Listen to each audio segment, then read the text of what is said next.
Happy Monday, everyone. Wow, that's going to get recorded. Oh, happy morning indeed. I should. Yeah, right.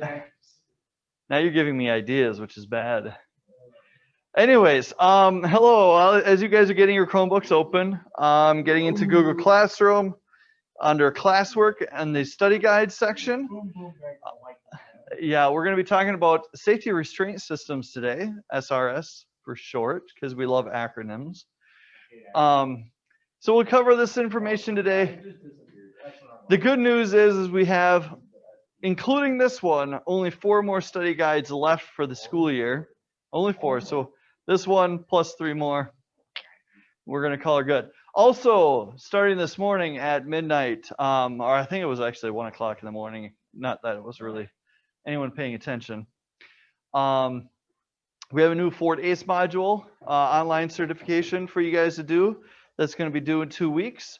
I believe it's going to be on safety restraint system diagnosis. So make sure that you are, whether you're remote or in person, over the next 2 weeks, slowly chipping away at that. And again, we only have this particular online certification and then 1 more, and then we're done with that for the rest of the school year. So things are going to be happening very, very, very quick. And just a reminder for everyone that May 27th is going to be the last day that I will be accepting any kind of late work or missing work for 4th quarter. That is the Thursday before Memorial Day, because we don't have Friday at school. So that's coming up sooner than you would imagine as well. Trying to think of some other stuff. The lab this week, if you are an in-person student, will be actually removing a safety or an airbag and disarming it and all that sort of stuff, and then reinstalling it so that that way it's still functional. Hopefully.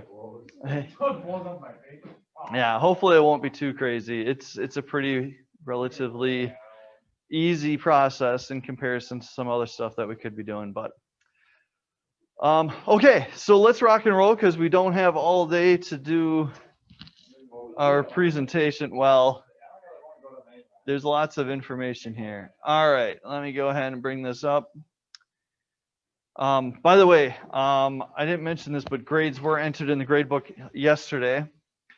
So if you need to check to see what your grade currently is, feel free to get into Skyward and check that out. I'll probably end up sending out progress reports probably next week, I'm thinking. I usually like to give 2 weeks before this May 27th deadline, just so that way you have 2 weeks if you are missing anything to get it turned in before that. All right, I'm not going to tell you that today is going to be the most exciting topic. Unlike, other topics like, oh, hey, turbochargers, and engine performance, and all this sort of stuff, right? This is not a system in a vehicle that is probably one that a lot of people look forward to getting into the kind of the meat and bones of this thing. But it is still extremely important. And as you find on more modern day vehicles, these things can get pretty complicated in regards to all that is involved in this system. So with that, let's kick it off with number 1. Every year, manufacturers are engineering more safety, security, and navigation devices into their vehicles. This is going to obviously improve occupant safety and convenience as manufacturers are striving for goals to protect the passengers more and more each year. I mean, if you go far enough back, there are vehicles out there that do not have safety belts in it. And they came that way from the factory. You sat in the car and away you went. Unfortunately, if you were any kind of serious accident, there's nothing restraining you from flying around that cabinet and or exiting the vehicle. So safety belts were introduced into law. And then it was nice because yeah, they're there for the manufacturer, but it wasn't actually illegal not to wear them. So you get a lot of people just not wearing their safety belts. It was only recently, I can't remember how many years ago, but it was only recently that they actually made it a law where you can get pulled over for not wearing a safety belt. Pretty crazy stuff. All right, number 2, restraint systems help hold or restrain vehicle occupants in their seats with a goal of protecting them from injury during an accident. They have all sorts of different kinds of restraint systems, right? We just call them safety belts, seat belts. We see the child here has a booster seat. As a father, I can attest to you that there are laws that are in place in Wisconsin that restricts your ability to actually drive in a vehicle if you are under a certain height and certain weight. I got 2 kids still that are wearing booster. Well, 1 kid in a booster seat, 1 still in a car seat. The idea behind this is just to raise this up so that shoulder harness is actually going across their shoulder.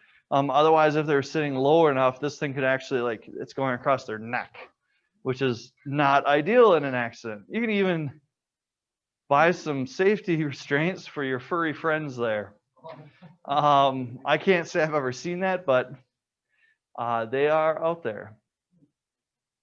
All right, we got seat belts and airbags are examples of restraints required on all cars and light trucks.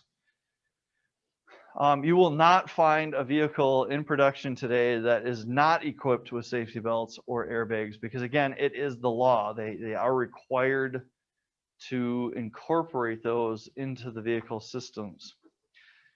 And we'll talk kind of a little bit more about exactly what an airbag is supposed to do. And kind of the crazy technology about how it actually gets deployed in the event of an emergency. This particular gentleman, he's got a 5-point harness. Okay, this is not obviously required in your consumer vehicles, but if you were in a race car, you'd have 2 shoulder straps, essentially 2 lap harnesses, and then 1 that kind of goes in between your legs there to make sure that you are really secure and you can't slip out of that. Most of your consumer vehicles just has the 1 shoulder harness with a singular lap harness, which again, 90% of the time for what we're going to have on our roads and the speeds that we're going to be traveling, that is going to be more than sufficient for our uses.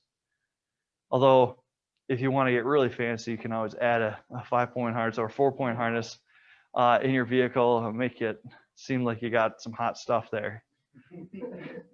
All right, here's a good example of why you want to wear your seatbelt. Manufacturers design vehicles to absorb the tremendous forces generated during vehicle collision. If you are traveling at 35 miles per hour and you run into another vehicle in a head-on crash, which is the worst case scenario, and they're traveling 35 miles an hour, that's like you're running into a brick wall at 70 miles per hour. So it might not seem like it's super crazy to think about that, but there's a lot of forces going on. And again, the vehicle manufacturer has designed that car to crumple and to absorb that energy around the passenger compartment. But regardless, there's still going to end up being forces that are going to be applied to the passengers. And if you are not wearing a safety belt, you are going to, through physics, right? An object in motion wants to stay in motion, going to end up going through windshields or other places in the vehicle, okay? Not uncommon to see this back in the day. Now, this is obviously a dummy, so it's not an actual person. I can share a personal story where way back in the day, I mean, this was like 20 years ago, actually 20 years plus ago, my grandmother was laying down in the back seat of a vehicle. Her sister was driving, and then her mother, my great-grandmother, was in the passenger seat. And it was nighttime. They were driving on a highway road. Someone pulled out in front of them. Basically, they swerved to get out of the way, rolled the car. Grandma got launched out the back window. It sounds funny to say that, but that's exactly what happened. Yeah, she lived, but she had, broken back and a whole lot of injuries. My great grandmother had a broken neck. She thankfully survived as well, but she had to wear a halo for a while. I mean, it was pretty crazy to get that phone call and actually find out what happened. And if you looked at the window that she went out of, it was like this big. And my grandmother was not tiny. Okay. So the forces generated in that was pretty crazy. They actually found her, I don't know how many feet away from the vehicle in someone else's front lawn. I mean, just launched her. Wasn't wearing a safety belt. I say that story not to scare anybody, but just like from that point on, I've never ever not worn my safety belt. That's a double negative. But before I even put the vehicle in park, it's on, and I credit that story to why I do that. Hopefully you will never have to encounter a car crash, or a loved one that has gone through that. All right, number 5. Crush zones located at the front and the rear of the body frame assembly are designed to collapse during severe impacts and controllably absorb some of the collision forces. Again, this is kind of engineering to simulate how this is going to get absorbed into the vehicle to, again, protect the most precious cargo that is inside the vehicle, not what's in the trunk or in the engine, right? Or the value of the car itself. It's the survivability of the passengers. And the funny part is when you're in a vehicle crash, the manufacturer has to account for if you have a passenger or if you have people in the back seat, so on and so forth, right? But they're doing it with the idea that everyone is properly using the equipment that they supply. Right? They shouldn't be held accountable necessarily for an improper use. So, hey, I disabled my airbags because you know what, they weren't comfortable. Or, you're scared that something's going to happen. Well, that's on you. This is not a great picture here, but you can see how this beetle is able to have essentially crushed while the passenger compartment is still essentially maintained its shape. They also do this to side impacts, rear. They even drop vehicles on their roof. That's been a more modern test in case of a rollover, which is one of the more deadly crashes that you can encounter. If you ever want to watch a really cool video on YouTube, it's like a 2007 or 2008 Impala colliding with like an old 1958 Impala. They do a head-on crash basically, and you see the advancement of technology from more modern cars in comparison to old cars. The old car just gets destroyed.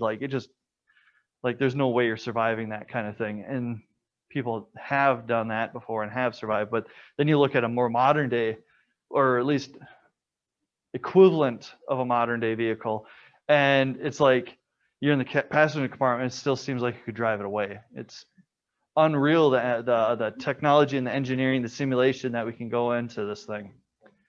So to protect occupants, the passenger compartment is stiffer and stronger than the crush zones. So you can see here in yellow kind of an idea of outline of this is going to end up being a stiffer framing, where this stuff here is designed to crumple. Hence why it's called a crumple zone. Here's kind of the bottom picture is a skeletal body frame of how things are reinforced along the body. All right, both side impact beams inside the doors and pillars that extend up to the roof panels are made of high strength steel to protect the passenger during rollovers and side collisions. Kind of we talked about previously. By the way, if you've ever taken a door panel off and actually inspected it, you realize that there really isn't a whole lot of steel between you and whatever is coming at you from the side. So that system's got to be really, really strong, and to mitigate as much entry into the passenger compartment as possible. All right, number 8. Front, side, and rear crash tests are required to perform using crash test dummies that simulate the human body. Impact forces can then be measured and rated so improvements can be made. Now, we call them crash test dummies, but in reality, these are some of the most sophisticated dolls on the planet. They are designed to simulate the human anatomy, right? Bones, joints, rib cages, you know, the weight of the head, and everything on this thing has a sensor, and it's hooked up to essentially a black box where it can record the forces and which direction they're coming from and all that sort of stuff. It's crazy how much goes into this. Yeah, the joke is kind of funny, right? Okay, we've been instructed to conduct a separate test for American passengers, and it's a crash test dummy that might weigh a little bit more than some of the other crash test dummies. Yeah, it's funny because it's true. But I mean, these things, they weigh a good amount too. Back in the day, you guys don't remember this because this is before you were born, but there's actually a cartoon series called Crash Test Dummies. It was not very long lived, but essentially it was cartoons where it's like, I don't know, these crash test dummies were walking around their cartoons, but they'd fall apart all the time. It was, yeah. As a kid, you were like, oh yeah, it's like Teenage Mutant Ninja Turtles or something, but not as cool. And again, here's some pictures of these vehicles going through crash tests. And again, trying to data log all this information. And you can see here that this is a pickup truck, and the amount of force that needed to be applied, or how fast this vehicle was going. And you can see how much everything gets crushed in here, airbags, I mean, everything in the face of this thing. It's pretty crazy. And again, they do this so they can make things better. So then that way, this is not you. This is essentially standing in for you. And then, yes, there's a whole family of crash test dummies, including little toddlers and children and babies. Again, all simulating what they would expect. You can imagine that, you know, a child is a little bit more susceptible to injuries in a vehicle, especially even where they're sitting. Okay, so if you have a little kid with in a car seat in the front passenger side and there's a car crash, normally they're facing backwards, right? They could get some crazier injuries. And that's why it is a law that kids can't sit in the front seat until, again, they're a certain height or weight. And this is why, too, babies, when they get in baby carriages, they're facing the backwards, because if there's a head-on collision, that entire car seat's going to absorb that front momentum, so that the baby, who doesn't have a very strong neck to begin with, doesn't sustain those kind of injuries. Excuse me. All right, number 9. An active restraint system requires that the occupants ready the system. Okay, so an active restraint system means that you are having to actively engage in it in order to benefit from it. The best example for this is your safety belt. When you go to sit down in your vehicle, you have to actively latch it and lock it in, and to wear it properly in order to benefit from that. What other active restraint systems do you guys think are also available on cars? Or vehicles, I should say, outside of a safety belt?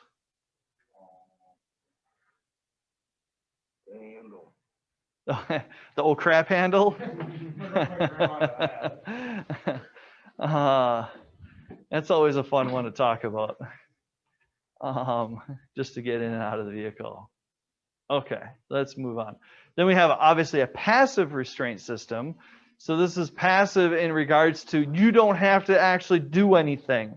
It is completely there as a safety precaution that the vehicle is equipped with, that is going to happen without your participation. It's just there and it's going to function.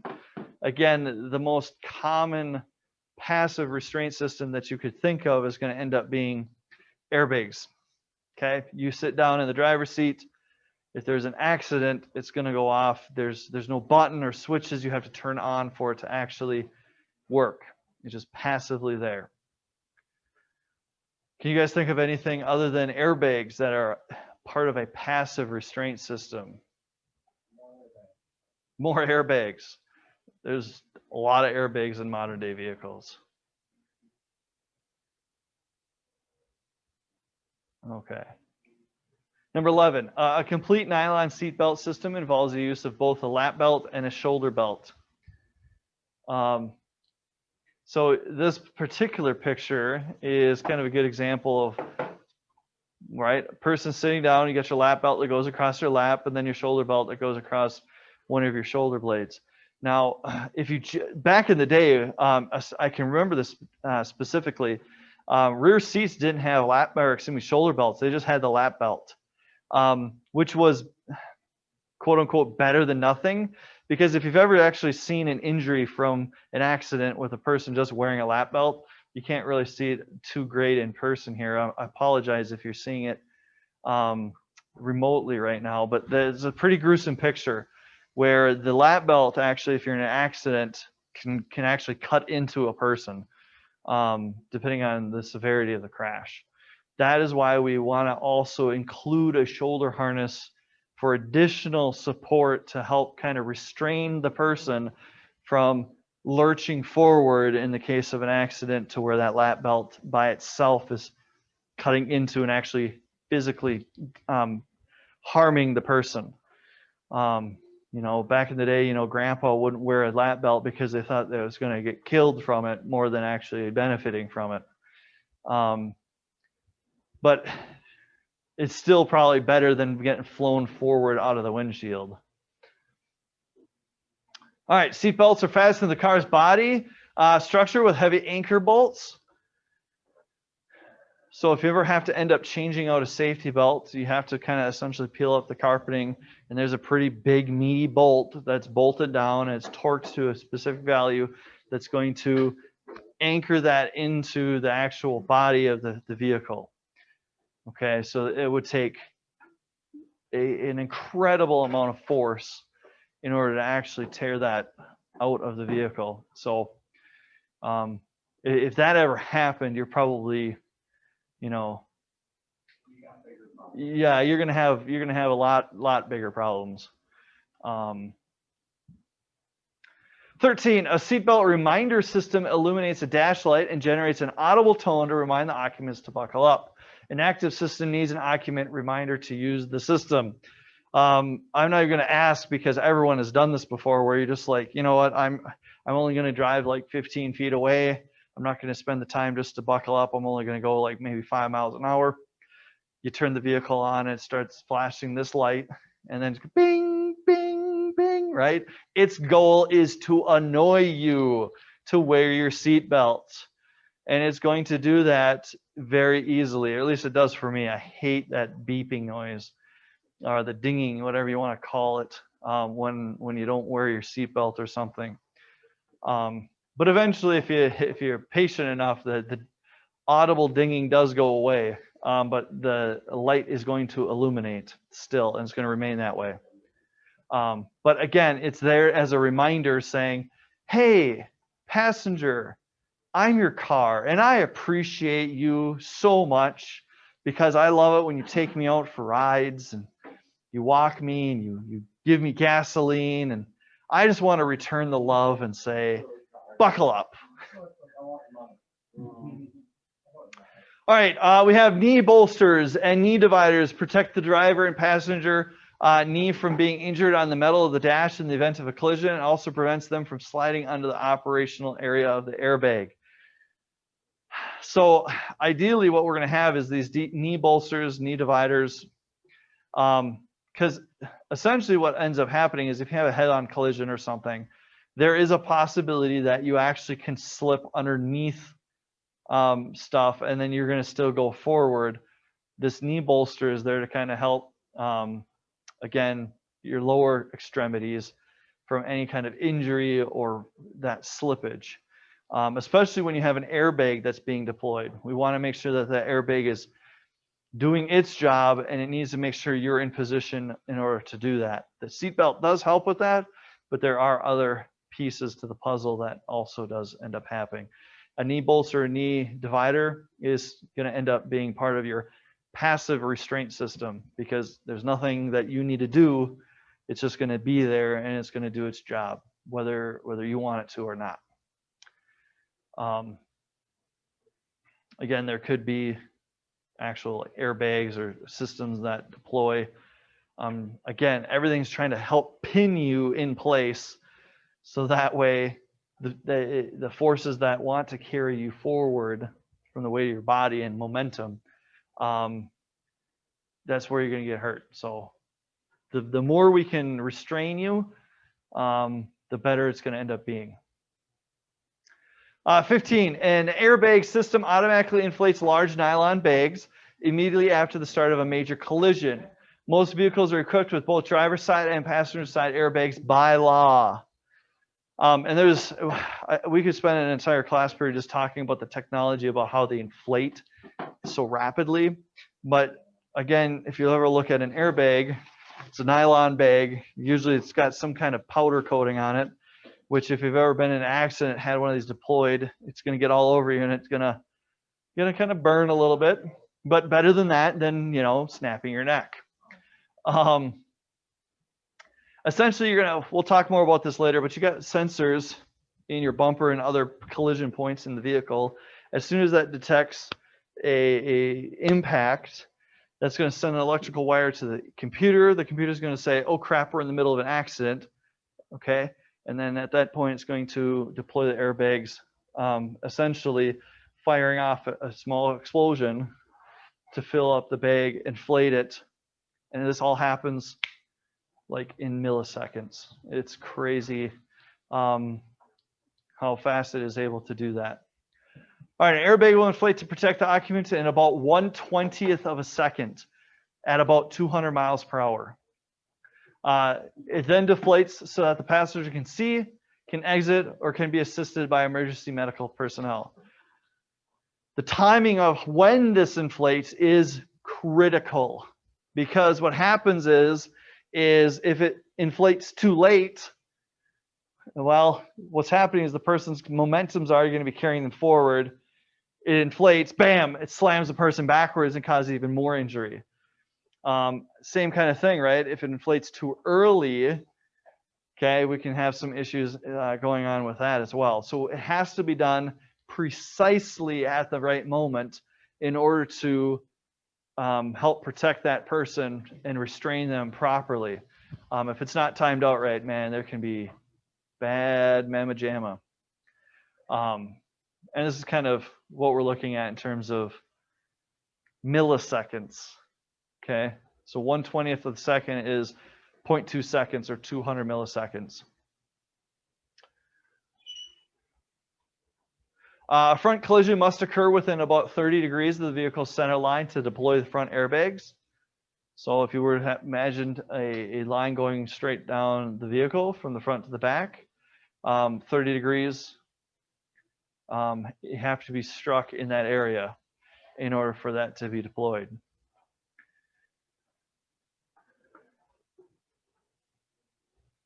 Window airbags and rear seat airbags are also being developed and used. And especially in modern day cars, you're seeing a lot more of these curtain airbags, especially when it comes to side impacts. That's essentially just there to help protect from flying glass. And again, just to make an extra buffer spot. We have rear passenger airbags and kind of essentially things or airbags that'll get to their side to help kind of, again, keep you in the position that you are in. That is the end goal. We've also seen safety belts, that have airbags in them. So as you get in a crash, what ends up happening is that deploys to kind of help spread out the force that you're going to be experiencing. So that way, you don't break your collarbone or have that lap injury that we saw earlier. Okay. There's just, again, some weird technology that's just pretty remarkable. Okay, Airbag Igniter generates a small electric arc when signaled by the controller. So here's our little electric charger. Okay, that's the igniter. It's going to zap that, and we're going to have a little squib, like I said, a little explosion, in order to inflate our airbag. So the flash of the igniter causes gas-generating pellets made out of sodium azide. I don't know if I'm saying that right. To burn, forming harmless and inert nitrogen gas, which inflates the airbag. Okay, so we have this little arc. Again, think of it like a spark plug. Sparks, ignites this sodium azide. It burns, and instead of having like carbon dioxide as a off gas, it's nitrogen gas, which again is inert, is able to expand that bag rapidly. How many of you guys have ever heard of Takata? This is kind of more recently.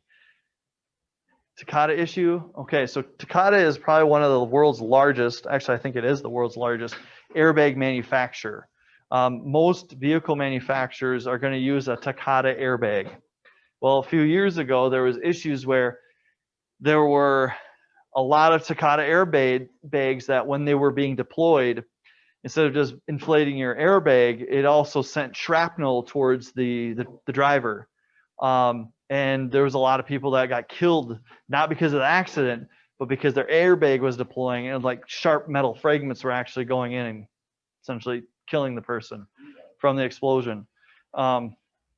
Yeah, if you want to have a really bad time, go and look up some pictures on YouTube, or not YouTube, but images online. Not pretty. If you've ever seen a picture of a person that has like when you're using like a stone for a grinder for sharpening and those exploded, think of it like that, but obviously at much higher rates of speed.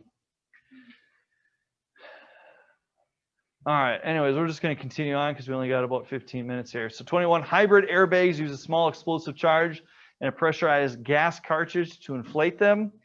Again, very similar to what we had before. The end goal is to inflate that airbag as quickly as possible to restrain the occupant, whether it's the driver, passenger, or people in the rear of the vehicle. Aftermarket airbags are designed to retrofit vehicles not produced with bags. Use mechanical systems completely contained within the steering wheel module itself. So let's pretend you wanted to get a vehicle from the 70s. Back in the day, they did not have airbags. The technology was not around. But you know what? You are a safety conscious kind of person and you want to make sure that you have an airbag in your car. You could end up getting an aftermarket airbag that you can install.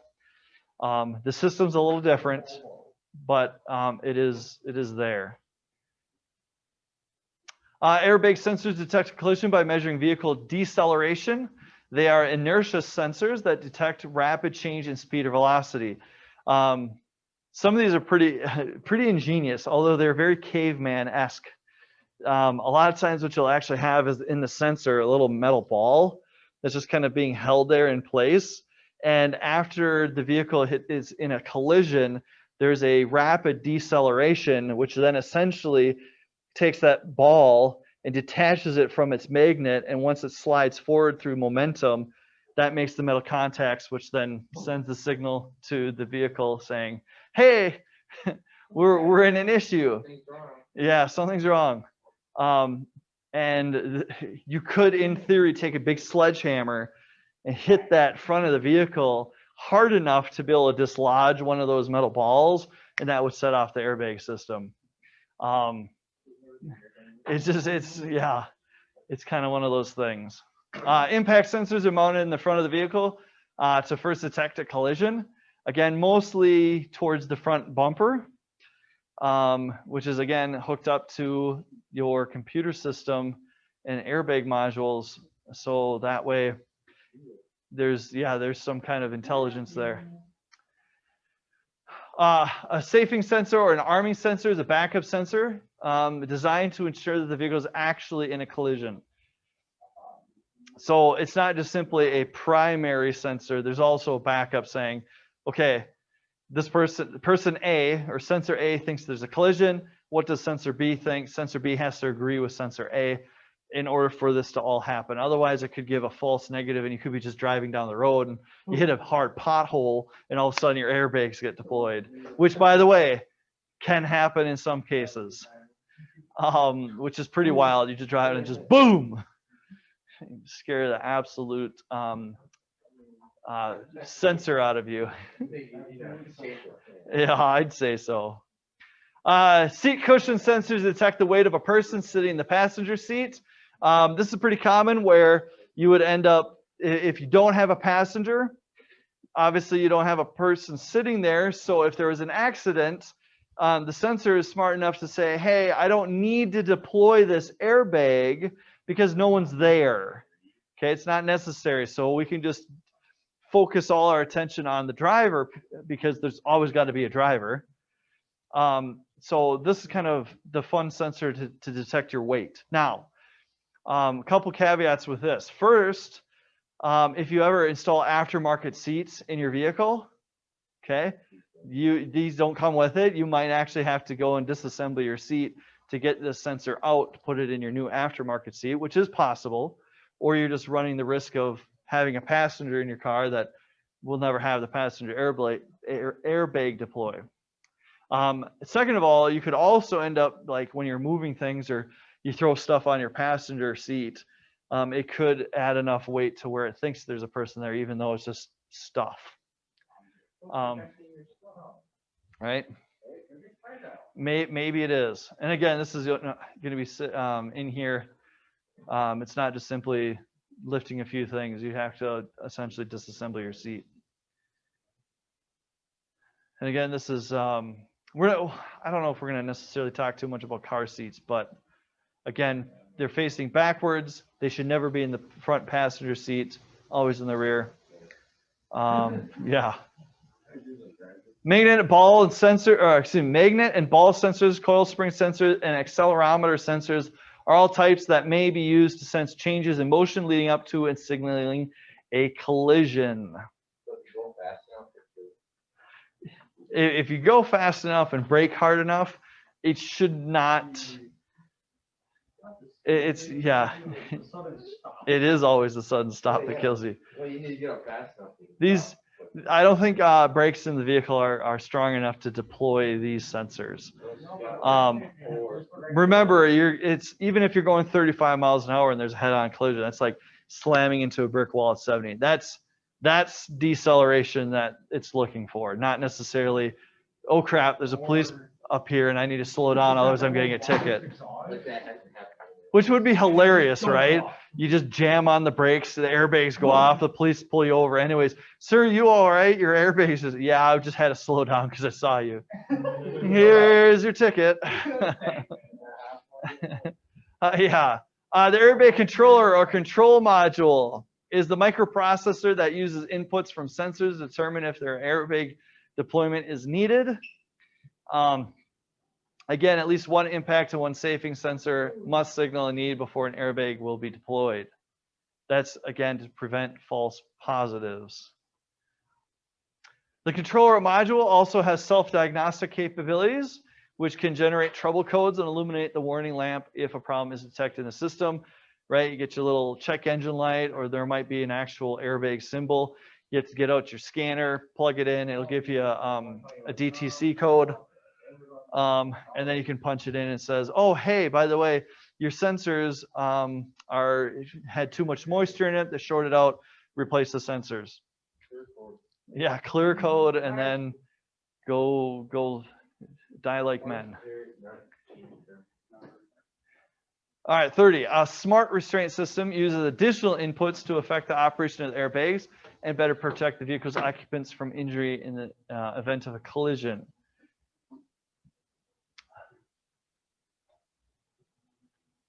Torque wrench must be used to tighten seatbelt anchor bolts. We've kind of already touched on that. Okay, very important that those are torqued up properly. Again, torque is a twisting measurement, but we're also looking at the stretch of the bolt to make sure that it is capable of being able to fasten and hold on to that seatbelt in the case of an emergency. Okay, this is obviously going to keep liability to a minimum by always properly torquing the fasteners. You would hate to be the person that was working in a person's car, changing out the seatbelts and go, hand tight's good enough. And then they get in an accident and realize that they died because their safety belt didn't work. Okay, you could be held liable for that. Seatbelt retractors can be of the centrifugal, or the pendulum type. Okay, you've encountered this before, where like you're driving and all of a sudden like you stop hard enough, and then the seatbelt essentially locks into place, right? It's meant to end up doing that, so that way again it's restraining you, holding you in place. But while you're driving around town, you might have to reach over and grab something, right? It's still going to allow for some kind of movement, so when you're driving, it's not impeding you. But in the case of an accident, it's going to kind of essentially lock up, and it's going to stay locked. Now, in some cases you might actually have to unbuckle, and it has to go all the way back up to unlock it to then reuse it. Some vehicles, I know for a fact, Ford does this, where it locks up and it's locked. You're not getting it out. You actually have to go in and, yeah, like essentially take the whole thing apart to get it out. So there's that. Scan tool can be used to analyze the airbag operational system and access CERT DTCs. Okay, we've again already briefly talked about that, but most scan tools will at least get you a code. Yeah. Disconnecting the fuse, the module, and the vehicle battery will safely disarm the airbag system so that the service work may be performed. Don't put your head near the steering wheel during service. We're going to encounter this week when you guys are required to take an airbag actually out of the vehicle. One of the first steps you're going to have to do is disconnect the battery. And then you got to wait, because a lot of times these airbag modules actually has a reserve charge built into it in case there was an electrical problem in the vehicle. At least it can still deploy potentially. So you got to unplug the battery and wait for that to discharge, or sometimes you actually have to go in and take the fuse out for a secondary system of electrical supply to what you have. So when we actually go do this lab this week, it's critical that you actually look up the specific OEM sequence and procedure to take an airbag out. You're not just going to rely on my generic lab sheets. Part of the lab sheet's going to tell you, find this particular vehicle and find the way to disarm it. Airbag systems are often equipped with an energy reserve, like we just talked about, that can take up to 30 minutes to discharge. So this is even after just disconnecting the power source. Again, follow all manufacturer service procedures. Very, very, very important. Some manufacturers might say, hey, you only have to wait a minute.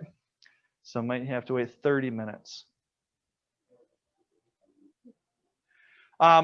Also, this is a very critical step in the whole procedure here. When you are carrying a live undeployed airbag module, okay, we have one right here, okay, undeployed airbag module.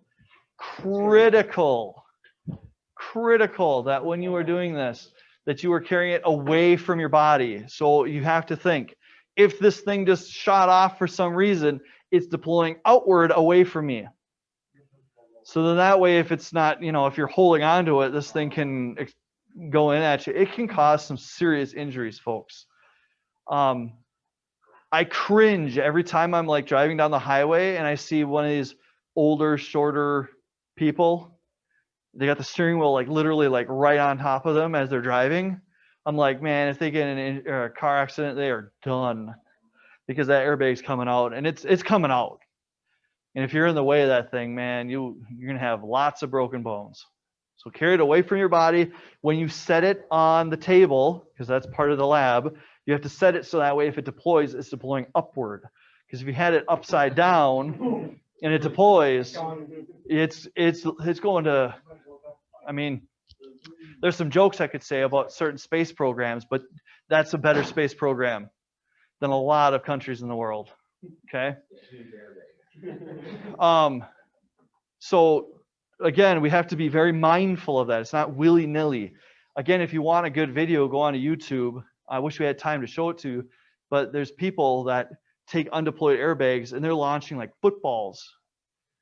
Like it's crazy. Or they'll actually take like dummies, right? Mannequins, put it on top of that thing and they just whoo, crazy. And it's funny because it's like, oh yeah, but it's just something that we have to make sure that you guys are aware of. 37, after deployment in a collision, some manufacturers recommend the replacement of all airbag sensors to ensure that none are damaged or remain stuck, closed, and fire the bags upon reconnection of power. It's also very common that a lot of manufacturers, or at least insurance companies, if you deploy the airbags, they scrap the vehicle. They don't even think about fixing it because they just say, yep, it's totaled, airbags are out. Yeah, it's just never going to be the same again. And again, there's lots of different sensors that would have to end up being replaced on the vehicle and a lot of different airbags that would have to end up being replaced. So the cost to do that is so astronomical that that's why a lot of times they just say, yep, you're just going to get a new car. We're totaling this one. And that is the end of our presentation. So again, kind of one of those things, we got some airbags in here. So if you want to kind of come up and just take a look at these, I mean, some of these are kind of trying to be packed back in, but you can actually feel the fabric on that. It's not cloth. It's definitely a nylon. This one, again, is undeployed. So I would probably be very careful when handling it, but we'll go over exactly. Well, it's probably not going to go off if you hit it because it's going to require an electrical charge. But we always, it's like a loaded gun, right? We always presume that it can go off at any moment in time. So even though the safety's off, or safety's on, we don't want to point it towards ourselves. Yes. There's safety. Yeah, this is true. Anyways, if you are virtual, please make sure that you are turning in the study guide as soon as possible. And also continue, or at least start working on this Fortnite's online module. That's funny because Fortnite means 2 weeks and that's when it's due. So I'm not talking about the video game. Okay, sorry. I know. There's probably some people that were getting excited. All right. Bye.